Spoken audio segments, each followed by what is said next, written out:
দৃষ্ট দেখেন, তিনজন মিলে কৌশল মিলে মাল নিয়ে যাচ্ছে। প্রথম ফ্লাইটে ওই যে পুরুষটা চলে গেল, পুরুষটা বলছে যদি তাকে আটক না করে তার এটা লাইন ক্লিয়ার, তারা আমরা কিন্তু আটক করি নাই, কত ধরতে পারতাম, ধরি নেই তাকে আমরা। সে কিন্তু চলে গেছে বিমানে। এখন ওরা যখন ক্লিয়ারেন্স দিচ্ছে যে অসুবিধা নাই, তারপরে এই দুজন ঢুকছে।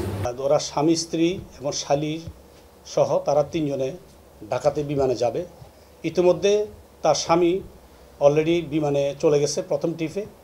আমরা কিন্তু তাকে ধরতাম, কিন্তু যদি পরবর্তী যে আরও দুইজন যে মাল নিয়ে যাবে তার স্ত্রী এবং শালী, তাদেরকে আমরা ধরার জন্য আমরা প্রথম টিমে ঢাকাকে আমরা অবগত করে দিয়েছি। তারা ঢাকাতে আটক হয়েছে।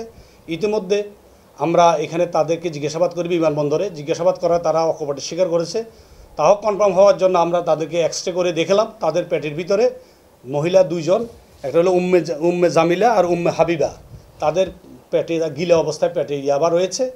এবং আমরা পর্যায়ক্রমে তাদেরকে এখানে এসে জিজ্ঞাসাবাদ করেছি এবং তারা স্বীকার করেছে এবং তারা পর্যায়ক্রমে মালগুলি বিশেষ কৌশল রাখা অবস্থায় পেটে আছে। ইতিমধ্যে 1750 পিস ইয়াবা বের হয়েছে, বাকিগুলি পর্যায়ক্রমে বের হবে।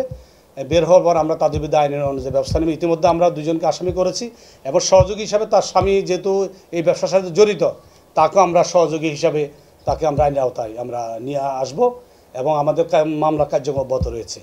তবে আমি নতুন এসে আপনারা দেখেছেন ইতিমধ্যে প্রায় 30,000 মতো ইয়াবা আমরা উদ্ধার করেছি পর্যায়ক্রমে। বিভিন্ন কুরিয়ার সার্ভিসে মাল চালানো হচ্ছে এবং পেটের মধ্যে মাল চালানো হচ্ছে, আপনারা ইতিমধ্যে দেখেছেন। এবং বিশেষ কৌশলে যেভাবে তারা মাল চালান করছে, আমরা তাদেরকে পর্যায়ক্রমে আইনের আওতায় আনার চেষ্টা করছি। এবং অন্তত মাদকের যে ভয়াবহতা আমরা কক্সবাজারে, আমরা এই কক্সবাজার মাঝে যাতে সহনীয় পর্যায়ে আনা যায়, আমরা জেলা প্রশাসন এবং পুলিশ প্রশাসনের সহায়তায় আমাদের নির্ভের গতিতে আমরা কার্যক্রম এগিয়ে যাচ্ছি। আমরা এই মামলাতে আটক করতে বলছি, যেহেতু তারা সম্পৃক্ত, তার স্বামী স্ত্রী 3 জন। তো আমরা এই মামলাতে তাদেরকে আমরা ওকে আসামি করব। আসামি করার পর তাকে আমরা আইনের আওতায় নিয়ে আসবো।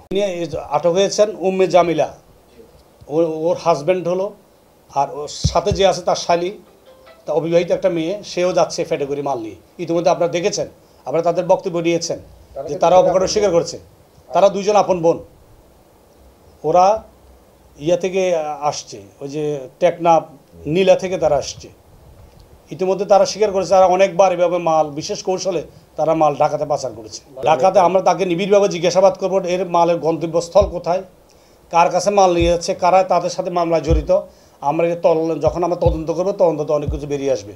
আমরা মূল হোতা যিনি, আমরা তাকে আইনের আওতায় আনার চেষ্টা করবো ইনশাল্লাহ।